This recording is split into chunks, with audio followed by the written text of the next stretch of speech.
You're listening to Trek FM. Want to join in the conversation and share your thoughts on this episode? Join the Babel Conference, our listeners' discussion group on Facebook. Just type BABEL into the Facebook search field, and we look forward to seeing you there.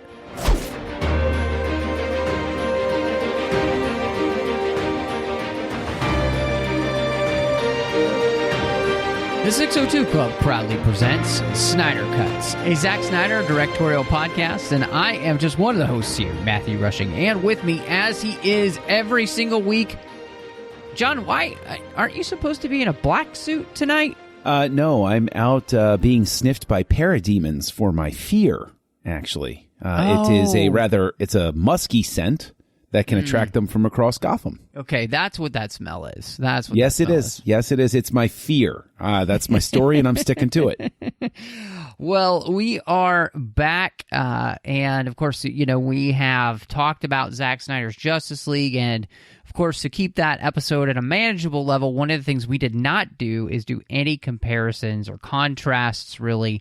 As much as we could, we kept those to a minimum, and so we figured it would be a good time to look back at what came out with what has become, I wouldn't say affectionately known as Josstice League. And so before we dive into that, though, you can find us wherever you get your podcasts. Huge thank you to everybody who's been supporting the show through the 602 Club. We've had another huge month last month. So thank you all. Of course, you can find us on Twitter at the 602 Club, and we're on Instagram at the 602 Club TFM. You could find us wherever you get your podcasts, you know, Apple Podcasts, you're there, give us a star rating and review, but literally just make sure wherever you get your podcasts that you're subscribed so you get the show as soon as it drops. Of course, you could find us on Facebook at facebook.com/TrekFM, where we've got the listeners on the discussion group, the Babel Conference you can join, talk to listeners from all over the world. And then we want to say a huge thank you to our associate producers here, Ken Tripp, Davis Grayson, Ryan Millett, and Daniel Noah. We really do appreciate them supporting the show and the network through Patreon. This is a big network, and there's no way we could do this without you. So we ask you to go to patreon.com/TrekFM and see how you can be part of our team. So, John, both you and I were on the 602 Club review show for Justice League when it came out. Yes. And I'm interested in going back just a little bit and kind of thinking back to that, because I was thinking back to my review. I was looking back at what I had originally rated Justice League back in the day on the old letterbox, which, you know, allows you to be able to know what you were kind of like thinking. And so for you, rewatching the film, we both rewatched the movie. Do you feel as though you are, with this version of the film, you're kind of still in the same place, or has that changed over time, even before Zack Snyder's Justice League? Or was it that you saw Justice League from Zack Snyder, and now in retrospect you're like, oh, okay, this definitely isn't very good? Yeah, my opinion of it has definitely shifted because of the presence of Zack Snyder's version. When it came out, I considered it bland, but, you know, inoffensively. So it was like, okay, yeah, it's not great. This is sort of flat, and, you know, while it's not terrific, there are a couple of yucks here and there. That's fine. And so, and I actually saw this with one of the producers of the 602 Club, Davis Grayson, because it was released the year that I moved, actually, down here into I remember that. The current location of Castlevania. And I can tell you that we both came out of the theater and we said, you know, it wasn't great, but we enjoyed it. We had a good time. It was all right. I rewatched it, I guess, about a year or so ago, just to see, because everybody really rags on this movie a lot, and I rewatched it, and I think I wound up at the same spot where I was like, you know, it's not great, but it's all right. Watching it this time, this is the first time I've come back to it since, seeing the fabled Snyder Cut. And what's interesting is I don't I've seen things worse than this. I definitely have. I've seen things that work less than this. But what really struck me were this time around, what worked was the stuff that I knew that Zack Snyder had done. And then the stuff that Joss Whedon did stuck out like a sore freaking thumb in this one. It was jarring. And the way the look of the movie basically looks like big budget television, as opposed to whatever you think of Snyder's Cut. It's gorgeous to look at. It's a really beautifully photographed film, but just the way they overcompensated the saturation of everything was, I mean, it's disconcerting. I mean, like, I really appreciated that this version of the movie and Snyder's version should be taught in film classes about how much sway your opinion of a movie can have based on everything from score to edit to color saturations, everything like that. Right. Yeah. So obviously my opinion of it has lowered significantly with this viewing. And it's because I can't watch it without comparing it now to what its original intent was. Right. I'm presuming that you, because I seem to recall a text message while you were watching it that started with the words bloody hell. So I'm guessing that your opinion did not go up with this viewing of no, it absolutely went up. It was just it was astounding. Yeah, just how much Tour it de went force. up. Mm-hmm. It was I couldn't believe what I was seeing, and so no, you're absolutely right. And everything that you said is something that I was thinking as I was watching this movie. I mean, and I wanted to ask you that question because it gave me the opportunity. One of the things that happened after Justice League came out is we began to hear a lot of things about what the movie was supposed to be, right? And even before that, obviously at the time, I was the bigger DC fan. I had liked the movies. I had loved Batman v Superman, where you hadn't. I had loved Man of Steel, where you hadn't. You've come around more in the sense that you like those films, as we've chronicled here on the show, and you become more of a fan of those. Yes. And so I was coming at this from a different place than you were in the first place. And so this was definitely something to where I was very much aware of everything that was going on behind the scenes because I was paying very close attention. And so kind of knowing the thought process that Zack had, kind of knowing where he wanted to go. And then as the movie came out and then the years since, for me, even before the rewatch year, I've seen this, I've rewatched this a couple of times. And every time it's kind of soured even more. And a part of that is just having learned even more of what was supposed to come, even before we got the Snyder Cut. And so my opinion went from it being basically feeling like one of the animated movies, which it really does. It moves so quickly and has so little exposition that it feels like one of the lesser DC direct-to-home animated features. I think we even kind of said that in our first review. And yet, I will be honest, this is something where I was really fighting, in all honesty, this thing where I just didn't want to call this a turd. Like, I just couldn't do that. I couldn't face myself. And so, and I couldn't really face, I think, necessarily what the movie was on a whole. One of the things that you pointed out that I really liked that you kind of went to immediately was the look of the film. And just absolutely how diametrically opposed it is to what Zack had done with his Justice League cut.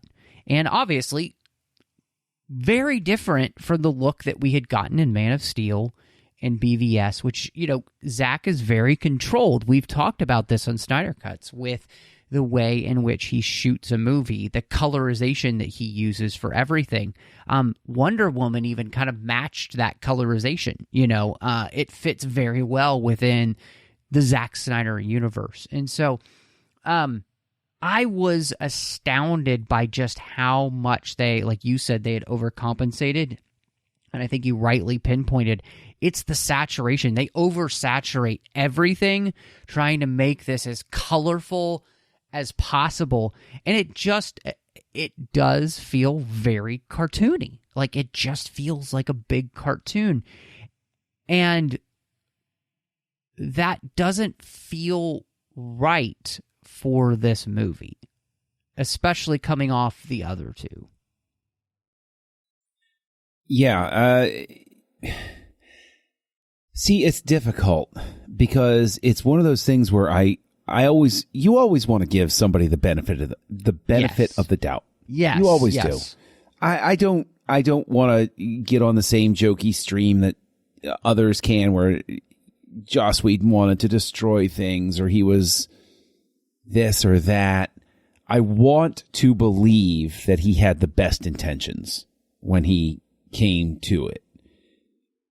But the product here, I can no longer believe that completely. This is, I said TV movie previously because what's awful is that my estimation of the stuff that I know that Whedon inserted is now making me terrified to go back and watch his Marvel movies. Because it's not scared, but I can't think of a better word, because I'm scared because I really liked the first Avengers movie. Didn't care for Age of Ultron. But I really liked that first Avengers movie. And what I'm afraid of is I'm going to go back and rewatch it and say, oh, wow, he did the exact same thing with Justice League. And so then I have to question, will I wind up not liking the Avengers as much because I'm going to see the same sort of approach that he had? I mean, there are so many puzzling decisions about the edit, about the pacing, about the coloration, about the score.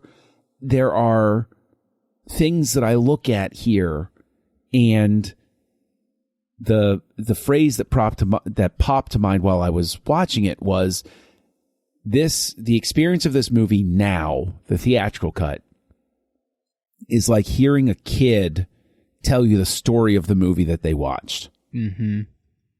It's in the ballpark. It gets most of the beats, but there's something missing. It's a childish interpretation of things. Mm-hmm. And a lot of the humor, at this point, it was so jarring because the jokes that I liked were all stuff that Zack Snyder shot. Right. And the jokes that I didn't like were all things that Joss Whedon did. Especially some of the inserts that he did with Batman. It was that very first thing that you see pre-credits, where he has the great actor Holt McCallany, who deserved better than this, on the rooftop, looking at it, the dialogue, everything. All I could think of was the 1966 Batman series. It was even a regression from Tim Burton's dark masterworks. I can't even. It made no sense.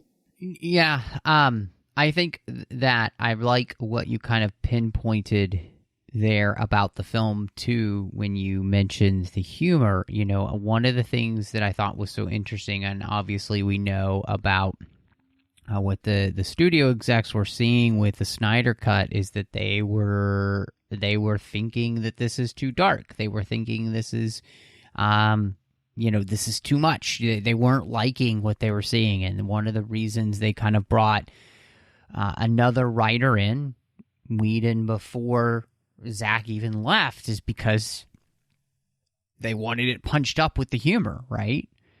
And yeah, every joke that works in the movie as this version comes from Snyder and was in the Snyder Cut.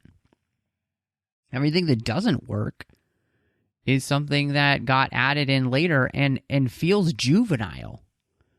And that's one of the things I think, when you compare the Snyder Cut to this and you look at the difference, all the things that Zack did humor-wise all really fit within the film organically and felt like they came from the character dynamics that he was setting up, and part of that had to do with the pacing you're talking about. But yeah, the humor in this just really doesn't work. And I mean, the clearest example of this, I think we even mentioned this when we talked about the Snyder Cut, is the ridiculous insert shot of Flash falling on Wonder Woman and then getting up very quickly, as if it didn't happen, and then kind of looking around like, oh, did that happen? Did she see? Did she know? Like, it's just so childish as as humor. And whereas some of the humor in the Snyder Cut is, there's some silliness to it, right? Because Flash is a goofy character. It feels much more like a real person than just a one-track joke machine.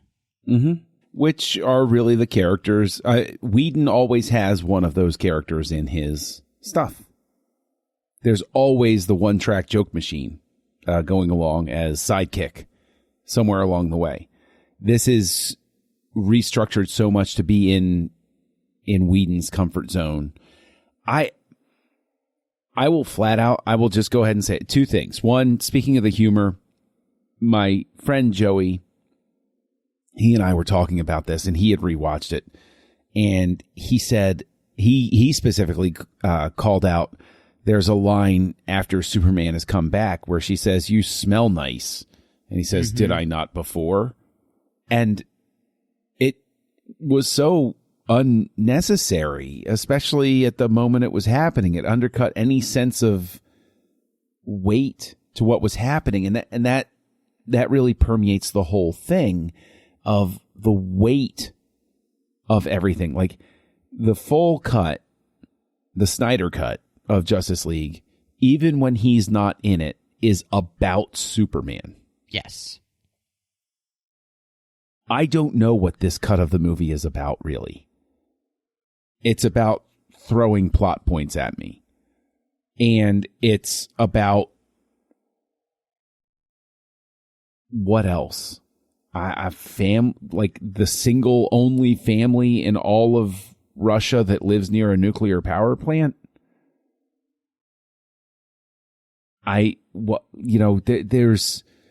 There's so much, and the redesign of Steppenwolf is puzzling as well, because he really lacks menace compared to the way he is in the Snyder Cut. In the Snyder Cut, he's this big, terrifying thing, and then you know that he's subservient to Darkseid, who makes no appearance in this, has absolutely not, except for one line where he says, "For Darkseid." That's it. It's strange. It's sort of Avengers-ish, where Steppenwolf is recast as Ronin. Yes. So one of the things that I think I really like that you brought up was the Steppenwolf thing, because watching this Steppenwolf after what we got, this looks like a Play-Doh doll. Yeah. Like, this looks like... I just visited your house last week. We were together in person, yes, which was really fun. And your youngest daughter loves to play with all of her toys. She just dumps them all out, and literally she looks like... Steppenwolf looks like all of the dolls that your daughter has disrobed and plays with. There's a fair number of them. Yes. But he looks as plasticky as that. And it's just so strange, because here, like you said, there's no menace to the character. There's no... You're not scared of the character. You're just like, huh? Like, this is the guy? And then by taking everything out with Darkseid and Desaad and all of that we got in the Snyder Cut, there seems to be no understanding of who or why this guy is. He literally is just something to throw at the Justice League. And it doesn't make any sense. Like, there's no menace to him. There's nothing we're really scared of, because, like, why would we be scared of this guy? Like, he's so cookie cutter. There's nothing to be fearful of that the Justice League is going to have any problems with this character. Well, I think even beyond that, he has there's this weird angle given to him when he talks about the mother boxes. And even the mother boxes themselves it's bizarre. It's just weird that they go so far as to have, when the first parademon is destroyed, it leaves the image of 3 mother boxes. What? Mm-hmm. Why? What? That doesn't make... Why? That, like it... Knowing now about this great mythos too, looking at I remember really liking, when I saw it in the theater, the part with showing the old gods fighting Steppenwolf. Yes. Back in the First Age, and saying, oh, wow, did you see that lantern? Oh, wow, this is the Atlanteans. This is really cool. They're hinting at all of this big mythology that Jack Kirby broke out to get back at Marvel and prove he could outdo them and all of this crazy stuff. This is really limitless, neat. Looking at it now, compared to what was in the Snyder Cut, I look at it and say, oh, this is all wrong. This is just wrong. Because Darkseid's completely removed. Mm-hmm. The battle, like the edits they make, even make the battle make less visual sense. I'll roll it all the way back to Steppenwolf's attack on the Amazonians. Mm-hmm. One of the things that we acknowledge, we talked about with the Snyder Cut was the fight choreography in that tight little space was beautiful. That was a really well done scene, real sense of place, where everything is, all of this big expansive fight scenes and everything like that. And in this, it's cut down to, like 20 seconds.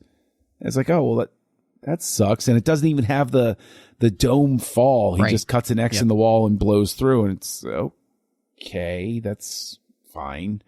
It feels so much less epic now. Yeah, as you were talking about that, I was thinking about the biggest problem with the film is the ridiculous studio mandate of 2 hours. This story, as we know, is just way too big for that. And so what we get is a pacing problem, to which, especially with all of the reshots, and the re-edit of this film, one, the story makes very little sense. Like, Zack clearly lays out, like you said in the movie, the whole point of the film is to get you to the point to which the team realizes they need Superman back. And the way in which that is done is very methodical, it's very well thought out, and we're giving a lot of weight to all of these characters and their experiences, but also the experience of living in the world without Superman by showing us that this team, even though it comes together, is not enough, right? And instead, in this movie, with its pacing and everything, we create this really weird dichotomy between Bruce and Diana. She doesn't want to bring him back, Bruce does, and we create this whole guilt thing, and so what it does is it doesn't really respect what came before, the fact that Bruce has already learned that lesson, and two, it doesn't really respect the character of Superman and or these characters who are going to decide to bring him back by allowing them to have the experiences that allow them to all organically come to the fact that, no, we must try to bring this man back or else the planet is doomed. Right. And there's a sense of respect and, trepidation rooted in in the Snyder Cut, they're afraid of the implications. Everybody's completely aware. Flash says, is somebody going to say it? I'm not going to say it. I don't want to say it. And they come to the conclusion together, we need him back. That's the only way we can win.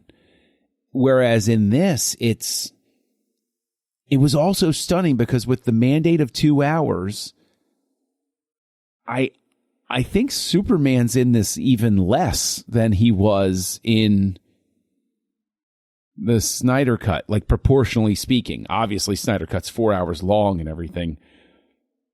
But like he's not really in this movie like at all. And then I know people bash the mustache replacement technology, and there are certain points where it doesn't work at all. But overall, so long as he doesn't talk, it's okay. But it still just sort of underlines he looks so different facially between the insert shots and what was originally shot that it's just jarring, especially when there are moments where you can tell the insert shot is dropped in, bracketed between two things that were edited before. And it's just, I always make reference to The Simpsons when they had the Radioactive Man movie, and the editor supposedly was going to save it when Milhouse ran away. And, they kept inserting Judy Jillikers from different scenes, and it was very obviously wrong. But yeah,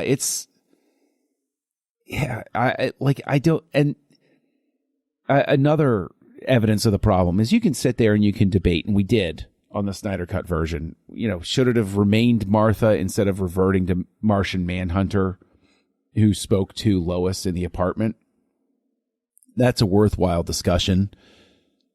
What's not a worthwhile discussion is what they reshot to have Martha and Lois have the discussion. And I think that scene in particular shows exactly how much soul they stripped out of this movie. They just sanded this movie into nothingness. Almost like a carpenter, I'll just take a little bit off here, and then when it's done, it's like, well, there's nothing special about this. It's just there. Yeah, I like that you bring up that scene because, obviously that scene is... We're brought into that scene with that ridiculous news footage that just looks like it came from like Parks and Rec or something. It doesn't look like a big budget movie and talking about some alien, and this anal probes, and it's just like it's the worst juvenile humor that you can have. And then, of course, like you said, the conversation. Look, you're absolutely right. You can have the discussion about whether the Martha scene and everything that we get in the Snyder Cut, do you undercut it with it being Martian Manhunter? But this scene completely undercuts the fact that these are strong, beautiful, confident women who are incredible and should be looked up to, and instead makes them a running joke. Martha feels like she's drunk the whole scene, and Lois... comes off terrible. Of course, the jokes that they make at their expense sexually is inexcusable towards women in film these days. And so, it's a perfect pinpoint to see the problems that would come out, about Joss Whedon and his life and behind the scenes and everything. I think it's the epitome of what happens. I don't want to dwell on that part too much, but the thing that really jumped out at me is in the Snyder Cut, we have it established Lois stopped working and she's going essentially to his gravesite every single day. And she still has the engagement ring on. And we know about the pregnancy test and everything like that. And we see a woman grieving with a broken heart, with a real dramatic arc. And here she's reduced to Alfred, bring in the big guns. Really? They take away all of Lois's motivation and character in this version. And speaking of taking away motivation and character, paying more attention to the music this time. When it came out in 2017, because I hated, was it 2017 when this came out? Or was it 2018? It doesn't matter. It doesn't matter. You know what? It doesn't matter. It doesn't. When it came out, I was a quasi-defender of using the old Superman theme and the old Batman theme because you're bringing in Danny Elfman. I hated the theatrical cut of Batman versus Superman. Fine, bring it in. Give me the warm fuzzies, the nostalgia. The score is one of the biggest signs of what's wrong with this version of the movie. It's inappropriate is the only way I can think of it. And maybe that's just because I'm mentally comparing it to Tom Holkenberg's score for the 4-hour cut. But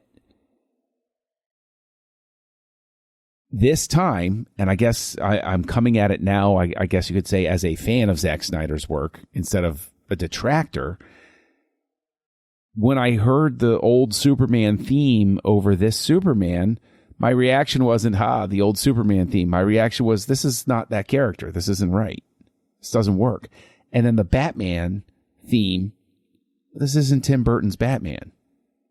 This theme doesn't work for him here. Why would you do this? And I'm fine with the reorchestration of Wonder Woman's theme, but then it gets abandoned after that first scene. And that's a bizarre choice in and of itself. The character has a theme song. Reorchestrate it. Use different instruments. Whatever. But you don't ditch their theme song. Yeah, I think you're absolutely right in the sense that the score underlines all of the issues here, which is one of complete disrespect. It's disrespect for everything that came before. And it's the studio overreaction, it's the Jeff Johns overreaction, it's everybody behind the scenes overreaction to everything. And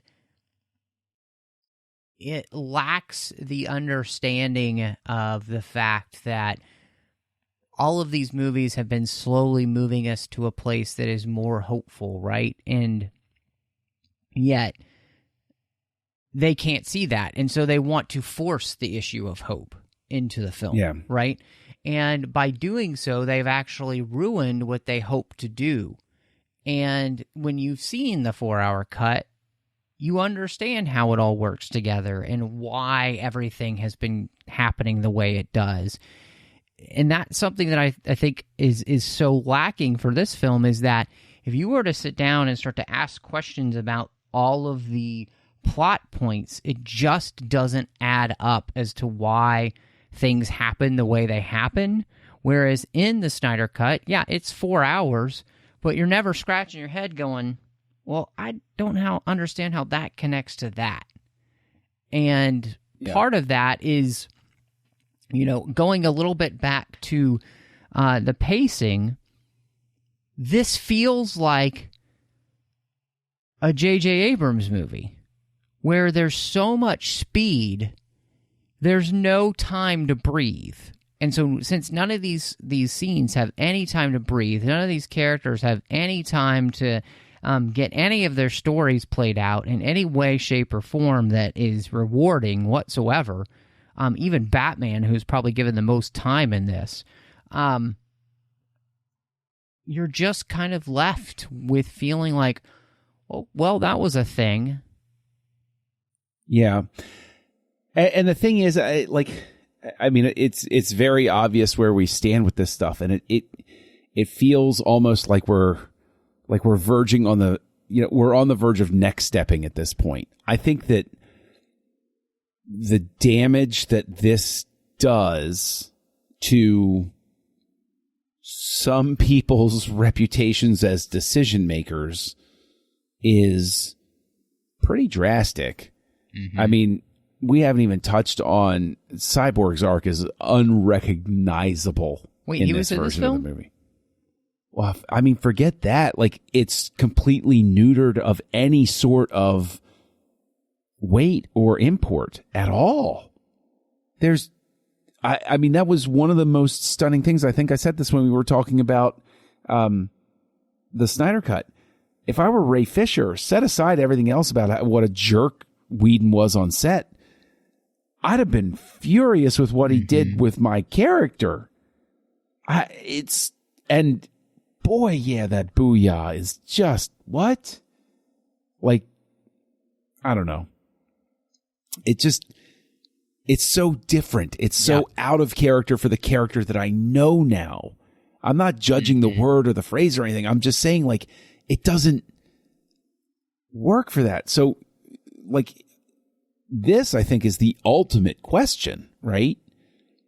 Do you think Zack Snyder's name should have been on this at all? You know, I think Zack answered the question from a fan about that a while back, and he said, you know, the reason that he had kept his name on this is because of all the people who had put in all this hard work beforehand. And, you know, I think it was a way of honoring them. But honestly, you know, I think fans are right to call this Josstice League. This is not Zack Snyder's Justice League in any way, shape, or form. This is Joss Whedon's Justice League. This is, you know, Jeff Johns' Justice League. This is not Zack Snyder's Justice League. We've seen that, and the difference couldn't be bigger than night or day, you know, and one is day and the other one is definitely night. And so one of the things that I wanted to ask you a little bit, because when we were together, we were listening to a podcast about this, and a podcast we both really like, the Sub Beacon, and the guys were talking about that. And I think it was JVL on that show who mentioned that this literally was a franchise killer. Like, DC killed a franchise by putting this movie out. And I wanted to ask you about that, because do you think that's the case? Do you think that DC basically killed WB killed the DC franchise by releasing this movie, and it kind of becoming the laughingstock of, you know, the comic book movie world? Yes.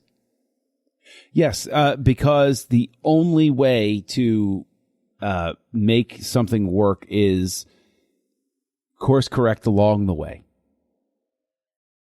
To show that you are so craven and clueless as to what you really have is to do this, is to release something simply for the sake of releasing it, or profit points, or the sale that was coming up, you know, all of the behind the scenes business stuff.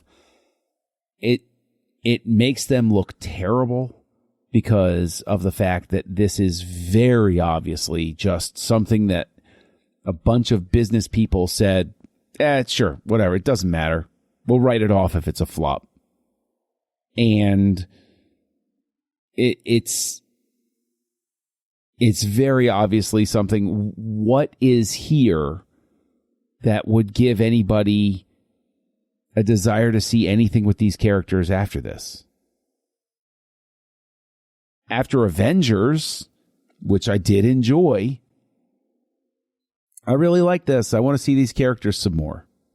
Sure, you know, give me another Iron Man movie. Give me another, whatever movie. In 10 years, give me a Black Widow movie. Yeah. But like, if you sit there and you look at this, I don't want to know. I don't want to know these people. There's nothing about them that's, and it's even frustrating looking at Flash, because at the end there's this big thing. Oh, look, Dad, I'm in a criminal justice thing.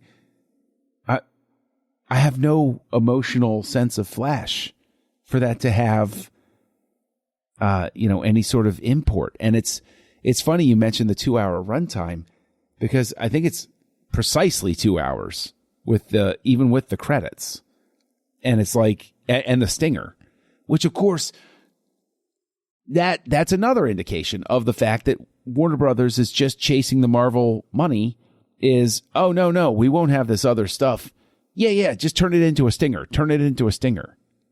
And it's like, oh, so you're just imitating. Like, it's seriously like, it's not, I don't even want to say Coke and Pepsi because they're both pretty good depending on your taste or whatever. But this is like somebody releasing just an imitation Coca-Cola product that it's flat and doesn't have any sugar in it. This is like Mr. Pibb compared to Dr. Pepper. Okay, see, Mr. Pibb wasn't all bad. Oh no, my wife holds to the hell or high water theory. So in that movie, he's like, Give me Dr. Pepper. So he comes back and he throws him a drink. He's like, what's this? He's like, Mr. Pibb. And he's like, what kind of a-hole drinks Mr. Pibb? And so my wife loves Dr. Pepper. So that's her line now. If anytime I say something about...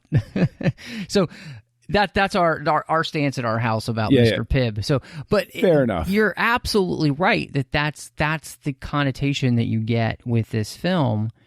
And I think it is interesting because even the characters to which we had seen before, whether it's Superman, Batman, or Wonder Woman, Batman comes off as the joke here in all these scenes for the most part.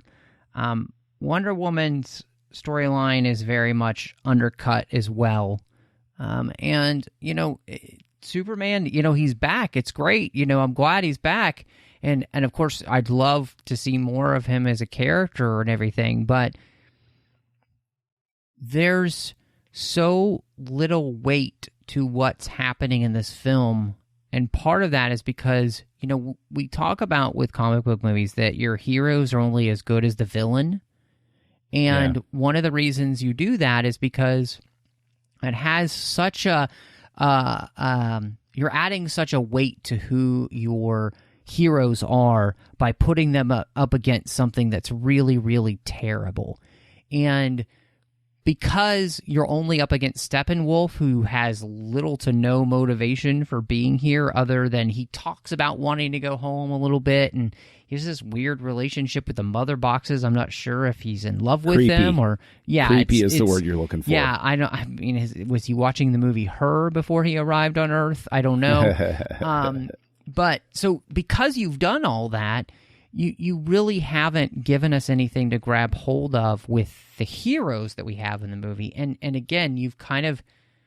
everything just comes off as way too lighthearted because you've stripped all the importance and you've stripped all of the seriousness out of this, and you've stripped all the story out of this, all of the true plot points that actually make this work.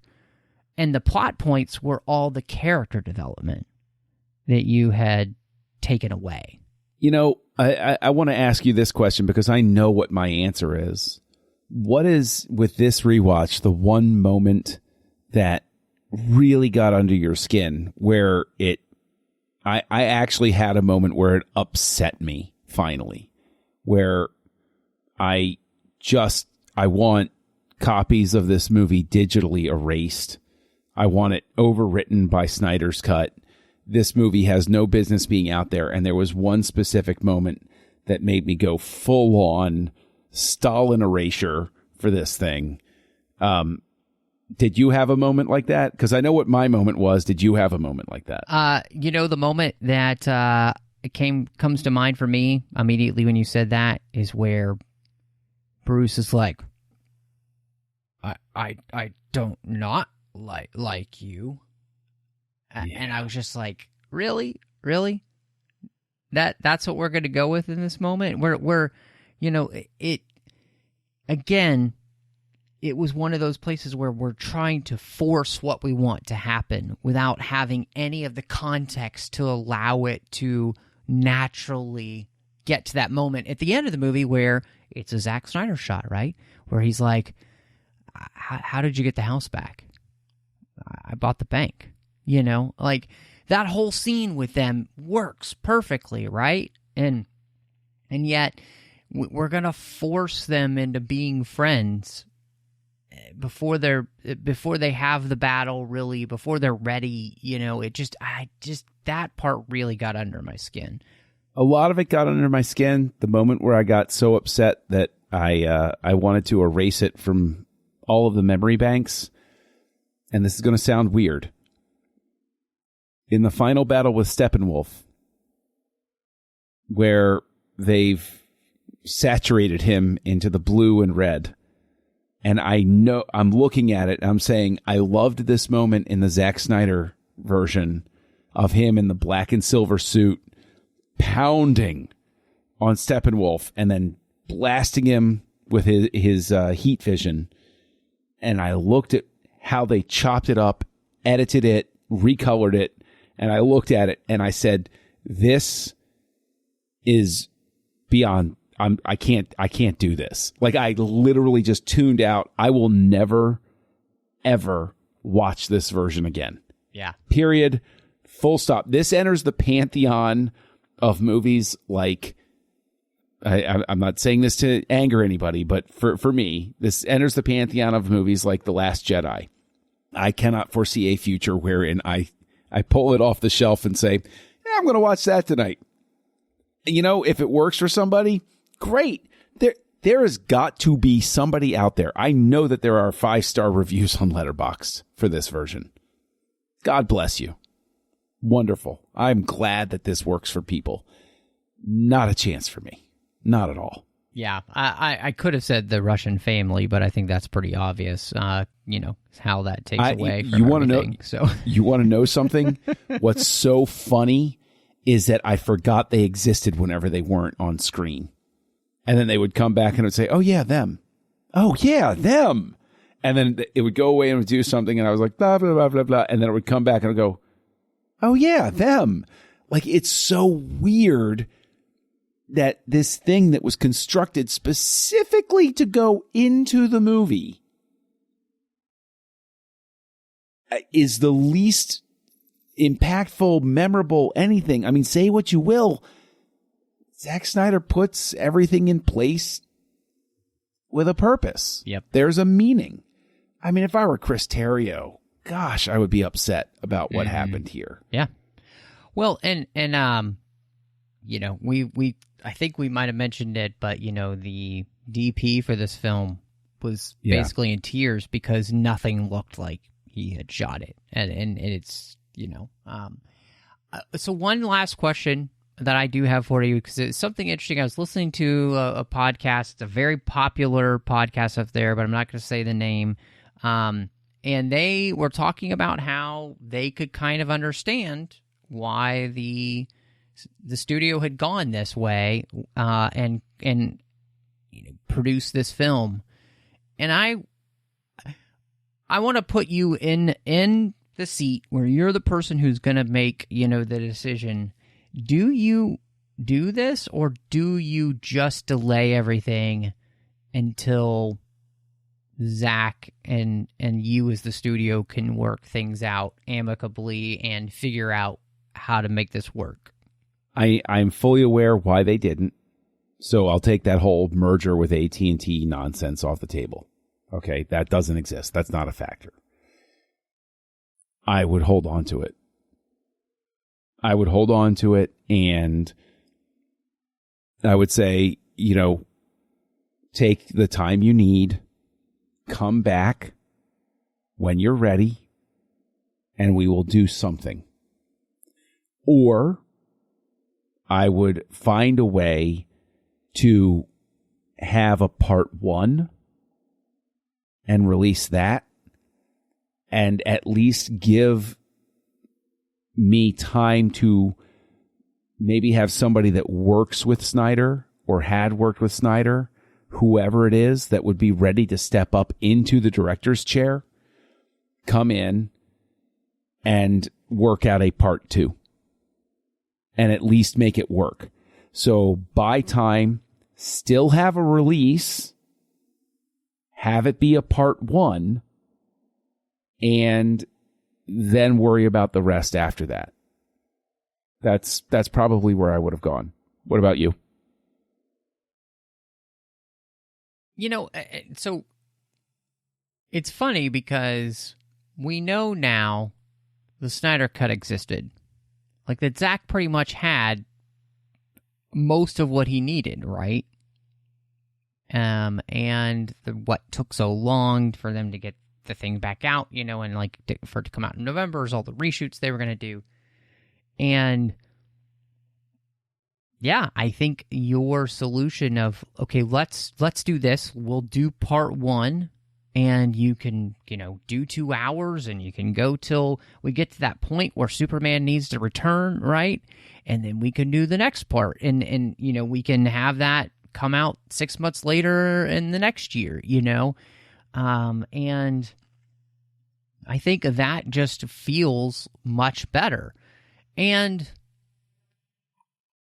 if you put out that part of the Snyder Cut, basically, I think people respond much better because there's so much heart there. There's so much character development that's happening. And by the time you get to that point where they're going to bring him back, you really are on the precipice. Like, the world and not just the world, but the galaxy's at stake, right? Like, we know that this is beyond our world. It's the entire galaxy. And you've built to that in just 2 hours. But at the same time, you've also built characters to which I think people would care about more. And so, yeah, that's basically what I would do as well. That, or, you know what? If I'm the studio,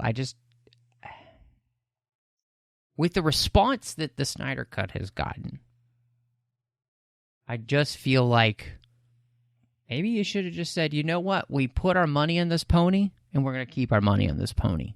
And we're going to stop overreacting. And that's just not what Hollywood's good at anymore, is not completely overreacting.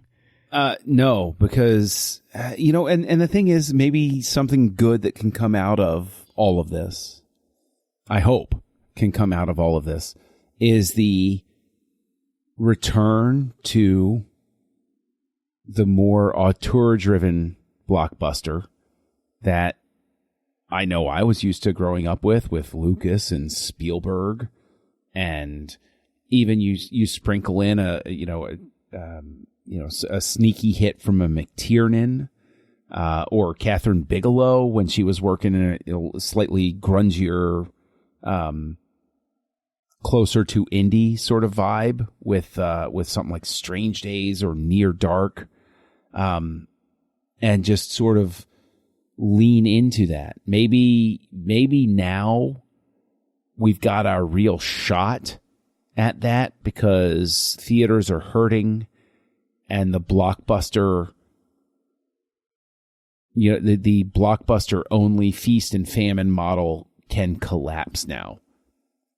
Maybe, just maybe, we can see that happen. I don't think we will, but hope springs eternal. We never thought we'd get the Snyder Cut. I'm not saying that I think we're going to get Justice League 2. I'm way too much of a cynic to believe that. But I wish I wasn't, but hey, not believing we were going to see the Snyder Cut worked out okay for me. So I'll not believe that I'm going to get his Justice League 2. We'll leave it at that.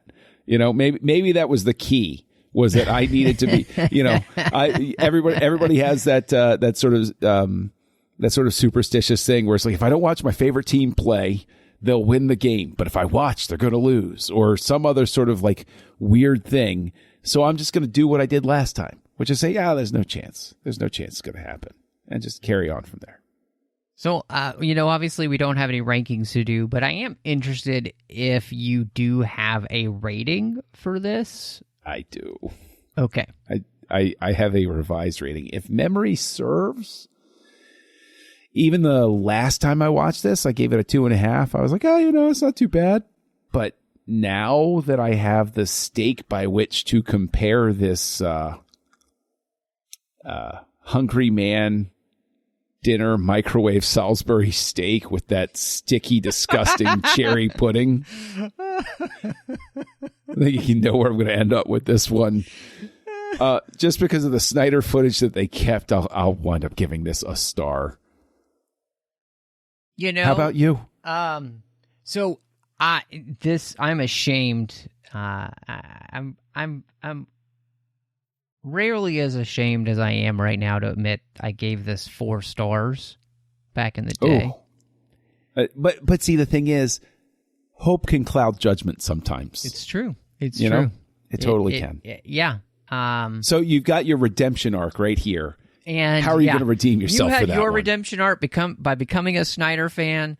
I have my redemption arc by trashing Josstice League, or actually not really trashing. I just think seeing it for what it is, which is an unmitigated disaster of a film, and one that I would give 1.5 stars for. And the only thing that I kind of liked that Joss Whedon had added was that one little scene after Superman and Cyborg have split them, the mother boxes, and they both end up on the ground. And there's this moment where he's like, "Oh, I wish I was dead," because of the force of the, and I just like that was kind of a cute moment. Like it felt a little bit more organic, and it's kind of funny, because he just came back to life or whatever. And then of course Cyborg's like, "My toes hurt. I don't even know how that's possible." And I was like, that's a nice little character moment between these two characters, but other than that, there wasn't anything that was added by Whedon where I would ever have missed in this version. And like you, I have the beautiful Steelbook version of this with Jim Lee's artwork. I'll keep it because it's got Jim Lee's artwork on it, which is gorgeous, but I'll never watch this movie again. It does not deserve to sully my Blu-ray 4K player ever, or my television ever again, because I've got what should be there. And, hopefully we'll be getting, Zack Snyder's Justice League on a 4K edition that's got the, the Justice is gray as well as the colors version. And so, that's if they good. were to, that's it. If they were to release that, they would probably raise enough money to make the freaking sequel. So, I mean, if they're smart, they will. So, gosh, I just hope they put Zack Snyder's Justice League in theaters, because I feel like they could make millions easily on a movie that would cost them nothing to put in theaters. So, oh yeah, I mean, especially right now as everybody's trying to ramp back up, put it in there. Who cares if there's a 4-hour movie running? Doesn't matter. Yeah, I mean, you got plenty of open theaters. Well, it actually makes it easier for your staff to run the joint, right? Oh, hey, what's in theater 8? Zack Snyder says, "Oh, cool. I can go take a smoke break." Yeah, exactly. We've got like 2 showings of that today. So let's go play some. Let's go play some Pinochle. Come on, let's go. Exactly. Yeah. So, well, just so everybody knows, then what we've got coming up, because we've got a few more Snyder Cuts coming your way. One, we're going to cover Sean O'Connell's book, Release the Snyder Cut. We're going to talk through, again, because we didn't in the episode where we talked about the Snyder Cut itself, we're going to talk about the movement that kind of brought this to be, which I think is going to be a lot of fun. John and I think, mainly just because we want to go have a reason to go back and watch it, we're going to talk about the Justice is Gray version, which is Zack Snyder. He said, the most ridiculous version of this movie, the movie that should never exist, is this, black and white version of the film. I've seen it so far. I think it will be an interesting discussion, because I do think it adds a fascinating discussion and a layer to the film. So that'll be fun. And then, of course, we'll have Army of the Dead. That's going to be coming out there in May, and that'll probably be our last Snyder Cuts for a while, just depending on, what Zack has for us next. But whenever Zack brings something out, we'll definitely add to the show. So, and we are working on something for you guys that I think we're going to wait a couple weeks. We're gonna let you stew as to what that's going to be. But we do have something in the works that's we're going to be adding to the 602 Club repertoire here. And I think it's going to be really fun, especially in light of everything we've done here. So, but John, as we leave them on that, titillating note, where can people find you? Well, it's been a very long time since I've titillated anybody, so I'm thrilled to do that. You can find me as Kessel Junkie on your social network of choice, KESSELJUNKIE. Vero, Letterboxd, Goodreads. I sample all of the arts. I have absolutely no filter. I will watch and read anything from anywhere for just about any reason. So sometimes it can be fun to connect on those levels. You can also find me over on the Nerd Party, co-hosting a show called House Lights, where we look at the works of directors, sort of the way we've done with Snyder Cuts. We go through and we look at the works of directors. We examine their careers. And you can also find me on a Star Wars podcast called Aggressive Negotiations, which I co-host with my friend and fellow Jedi Master, Matthew Rushing, who's actually speaking to us right now. I sure am, or at least I think I am. You can find me all over social media under the name MattRushing02. I am here on the network, of course, on the main 602 Club show with Christy, as we're talking about all those fandoms we love, and of course the same feed you're getting this show in as well. You can find me on The Orb, as well as Literary Treks. The Orb is about Star Trek Deep Space Nine, and Literary Treks about the books and the comics of Star Trek. And over on the Nerd Party Network, not just doing Aggressive Negotiations, but we are wrapping up, legitimately, the Harry Potter series. We have 3 episodes left as of this recording, and we're bringing the series to a close as we've walked through one chapter at a time. But thank you so much for joining us. This is Snyder Cuts.